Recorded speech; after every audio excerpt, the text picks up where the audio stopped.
अस्सलाम वालेकुम। आज की वीडियो जो है वो ग्लोबल पावर शिफ्टिंग के बारे में है।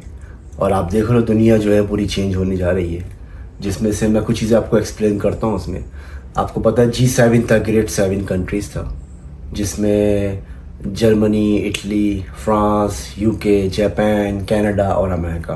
ठीक है ना। ये जो कंट्रीज़ थी G7 कहलाती थी और ये डोमिनेट करती थी पूरी दुनिया को। और यही लोग, सारा कैपिटलिज्म था इनके पास। और एक्सपोर्ट इंपोर्ट इनकी बहुत अच्छी थी। और जो कंट्री हैं ये डोमिनेट करती थी, आपको पता है, पूरी दुनिया को। और उसके अलावा इंपोर्ट एक्सपोर्ट इनकी आपस में ये लोग करते हैं, ट्रेड, सारी चीज़ें। और कैपिटल मूवमेंट थी इनकी। ठीक है ना। लोन देना, फाइनेंस करना। और IMF जो है और वर्ल्ड बैंक को ख़ास तौर पे लोग उसके थ्रू ये पुअर कंट्रीज़ को लोन देते थे। उसके बाद उनको फिर वो कंट्रोल में आ जाते हैं। जब लोन लेता है इंसान किसी से, कर्ज लेता है, तो फिर उसकी बात भी सुनता है वो। तो इस तरीके से ये इनकी मोनोपोली थी यहाँ पे। और उसके बाद फिर जब 2020 में फिर एक नई पावर इमर्ज हुई, जिसको कहते हैं ब्रिक्स का आपको पता है, जिसके अंदर ब्राज़ील है, रशिया है, इंडिया है, चाइना है और साउथ अफ्रीका है। ठीक है ना। तो अब ये नई पावर इमर्ज होके आई है सामने। और आपको पता है G7 का GDP था वो $28 ट्रिलियन है। और जबकि जो ब्रिक्स है इसका GDP जो है वो $33 ट्रिलियन है। 6 कंट्री जो इन्होंने अपना इंटरेस्ट ज़ाहिर किया है, जिसमें से ईरान है, एरिट्रिया है, इजिप्ट है और UAE है।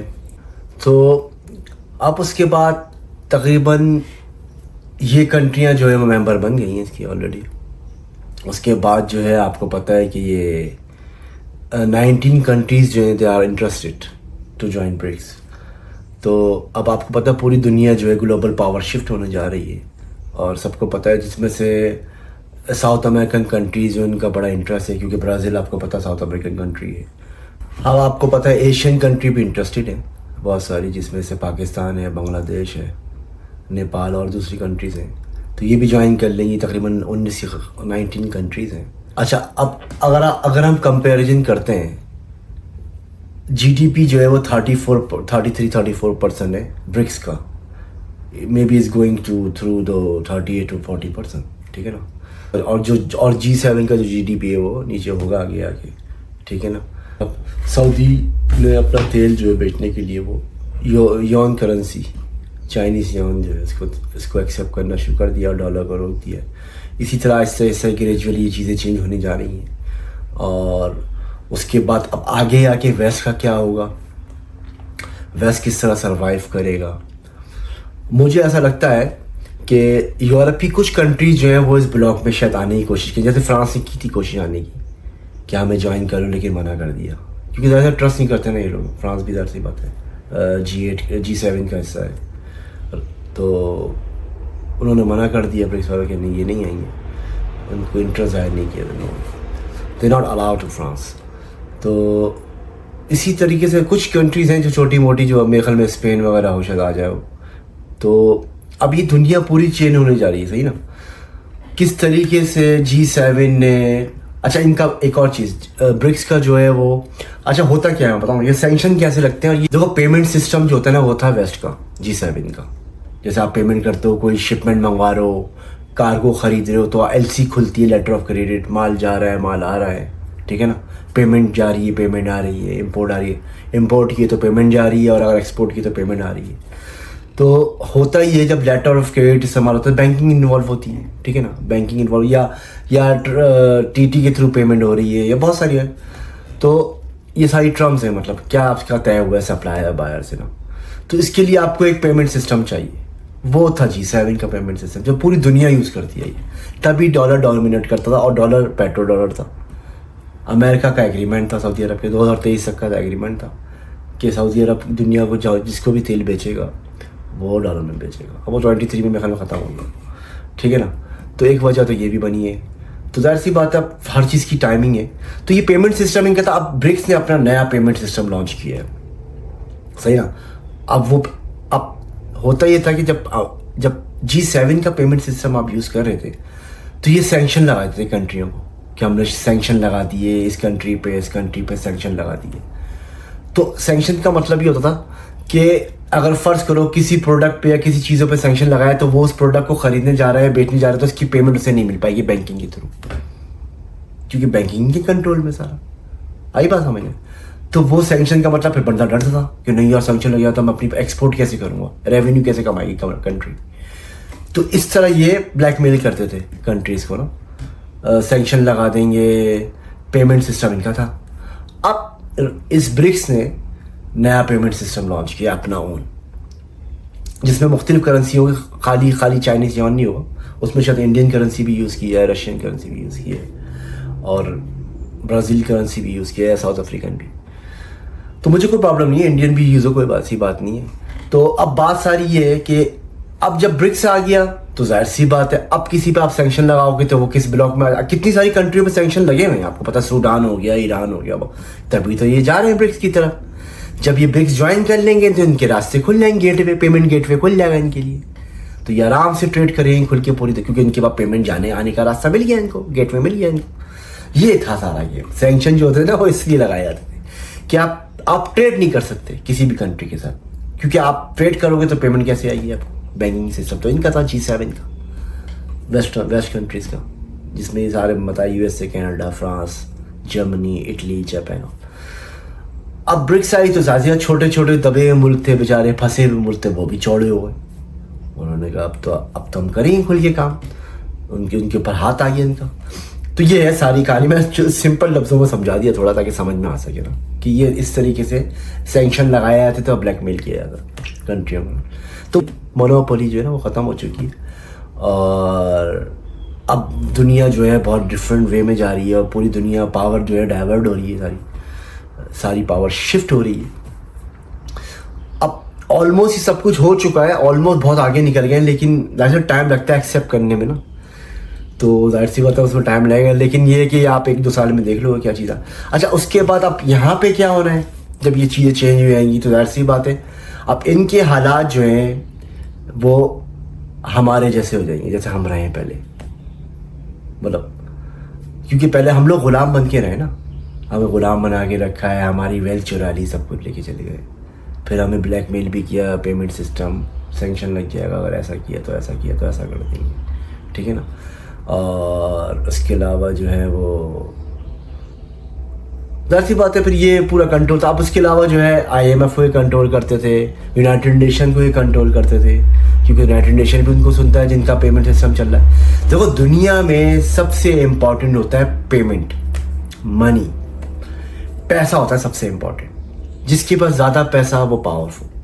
ऑफकोर्स मिलिट्री और टेक्नोलॉजी होती है, लेकिन इकोनॉमिकल बंदा स्ट्रांग होना ज़रूरी है, कंट्री मतलब तो अब इन्होंने अपने को इकोनॉमिकल स्ट्रांग किया है, सही ना। चाइना आपको पता है नंबर 1 है दुनिया में, और सही है, कोई और माने नहीं माने, लेकिन चाइना ही है अभी इस वक्त इकोनॉमिकल पावर पूरी दुनिया की, ठीक है ना। ब्राज़ील है, ब्राज़ील की भी अच्छी इकनॉमी है, साउथ अफ्रीका, उसके बाद गोल्ड है। अब तुम देखो इनकी टेक्निक, देखो इन्होंने चला क्या गेम, जिसने भी ब्रिक्स बनाई है। मैं इसको बैठ के स्टडी कर रहा था, मैंने सोचा देखो चाइना या इंडिया तो चलो होगा एशिया की कंट्री, ठीक है ना, रशिया, चाइना, इंडिया, ये हो। अच्छा, इन्होंने साउथ अफ्रीकन कंट्री पकड़ी, साउथ अफ्रीका कवर करेगा पूरे अफ्रीका को, ब्राज़ील करेगा पूरे साउथ अमेरिका को, एक साउथ अफ्रीकन कॉन्टिनेंट हाथ में आ गया, साउथ अमेरिकन आ गया पूरा हाथ में, एशिया तो था ही आता, एशियन तो कंट्री आएंगी, एशियन कंट्री तो साथ ही हैं, वो तो जाहिर सी बात है चाइना ही सबसे पावरफुल कंट्री है एशिया की, तो उसके बाद इंडिया साथ है, पाकिस्तान है, यही 3 है, 2-3।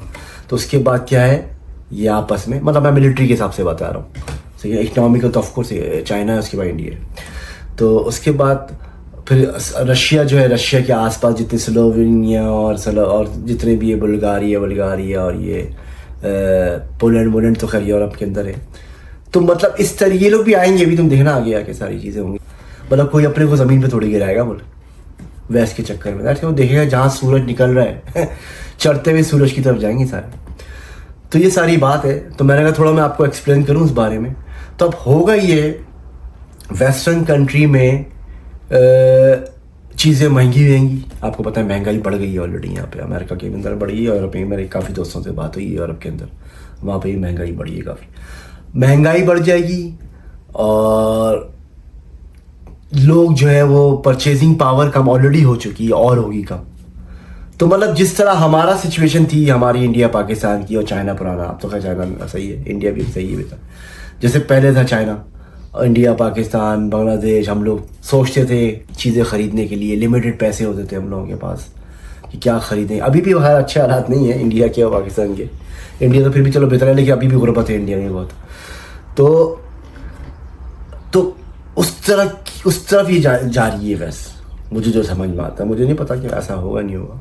लोग अच्छे हैं, मैं नहीं कह रहा, सही, गवर्नमेंट ने तबाह किया है इनको, तबाही की तरफ ले गया है इनकी गवर्नमेंट जो है, ये जिसके लिए काम करते हैं ये एक ही ग्रुप के लिए काम करते हैं सारी गवर्नमेंट, चाहे वो यूरोप की हो चाहे वो अमेरिका की हो, ठीक है ना। तो ये जो है वो एक ही ग्रुप चलाता है इनको, कॉरपोरेशन जो है बड़ी बड़ी कंपनीज हैं वो चलाती हैं मुल्कों को इनको, और वही जो कहती हैं उन्हें करना पड़ता है। ये सबको पता है, अब तो बातें खुल के सामने आ गई हैं सारी, वही बात आ गई ना, पेमेंट और पैसा चलाता है कंट्री को, पैसा, जिसके पास ज़्यादा पैसा उसकी सुनी जाती है। बहरहाल वेस्ट में तो ऐसे ही होता है, ठीक है ना। तो ये पावर शिफ्टिंग होने जा रही है और आप 1-2 साल में देखना इसका रिजल्ट क्या निकलेगा। तो बड़ी तेज़ी से दुनिया चेंज होगी और मुझे ऐसा लगता है कि लोग जो है वेस्ट को छोड़ के भागेंगे वापस अपने मुल्कों में, या चाइना का रुख करेंगे या कहीं और जाएंगे, ठीक है ना। तो बहरहाल मैंने कहा थोड़ा सा मैं एक्सप्लेन कर दूं कि पावर शिफ्टिंग हो रही है, इसमें बहुत सारी और भी बातें मैं बताना चाहता हूँ, लेकिन मैं नहीं करना चाहता अभी, खामखा बहुत सारी है कि जो डार्क साइड है ना इसकी कि क्या होगा वो मैं आपको बताता, लेकिन बहरहाल अच्छे हालात नहीं होंगे इनके आगे दौर इनका बुरा है। ज़रा सी अल्लाह ताला का निज़ाम है, अल्लाह ताला पहले पावर दे के आजमाता है, फिर पावर छीन के दूसरे लोगों को देता है, फिर उनको आजमाता है। आप हिस्ट्री उठा के पढ़ लो, ये हिस्ट्री है कि पहले अल्लाह ताला एक ग्रुप को पावर देता है, उसको आजमाता है, जब वो देखता है उसने मिसयूज़ किया पावर तो अल्लाह उससे रिवोक करता है, छीनता है, उसके बाद दूसरे को पावर देता है, फिर उसे आजमाता है, फिर उससे छीनता है। ये अल्लाह ताला का निज़ाम है, क्योंकि दुनिया में जितनी मखलूक है अल्लाह की क्रिएशन है।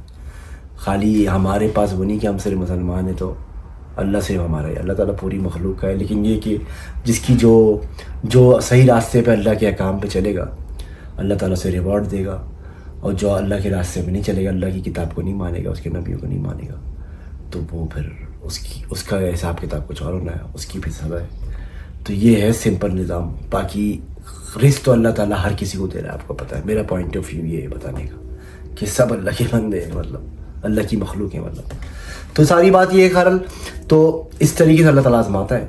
और अब ये बड़ा हम लोग लकी कि हम अपने दौर में ये चीज़ देख रहे हैं दुनिया को चेंज होते हुए, और अभी तो बहुत कुछ होने जाना है। अच्छा, इसका एक और डार्क पहलू ये, चलो मैं थोड़ा बता देता हूँ आपको, कि एक तो ये पावर शिफ्ट होने जा रही है। अच्छा, अगर ये ऐसा नहीं हो तो फिर एक बड़ी जंग आ सकती है बीच, मतलब गिरने वाला तो इतने आराम से नहीं गिरेगा, हो सकता है कोई बहुत बड़ी जंग हो जाए दुनिया के अंदर, इन मुल्कों के अंदर जो G7 है और ब्रिक्स के अंदर आपस में, क्योंकि सारा गेम पे देखो। दुनिया में जितनी भी वॉरें हुई ना, जितनी भी वॉरें हुई हैं, देखो मैंने बड़ी दुनिया देखी अल्हम्दुलिल्लाह। दुनिया में जितनी भी वॉरें हुई ये रिलीजन पे नहीं होती भाई, ये सिर्फ पैसे के लिए होती है, इसके पीछे पैसा होता है। नाम रिलीजन का इस्तेमाल किया जाता है लेकिन पैसा होता है, पावर चाहिए होती है, पावर के लिए रिलीजन को इस्तेमाल किया जाता है, और पैसे के लिए किसी को ताकत चाहिए ना, कि ताकत में आना है, पावर में आना है, तो रिलीजन को नाम लेगा और अपने को ऊपर लेके आएगा। या फिर किसी को पैसा चाहिए हुआ तो वो उस पर हमला। अब इराक़ पर जो हमला हुआ तो उसमें ऑयल निकाला, अफ़गानिस्तान से मिनरल निकाली, लीबिया से सारा सोना निकाल के ले गए, सब वेल्थ थी ना, ठीक है ना। तो बाकी बारह आपको पता ही है सारा कुछ क्या क्या हुआ है। तो ये कोई रिलीजन जन नहीं है कि टेररिस्ट थे, ये सब बुलशिट है, ठीक है ना। ये सब बिजनेस है, वॉर मीन्स बिजनेस। अभी तक के लिए इतना ही। Stay connect with me. अस्सलाम वालेकुम।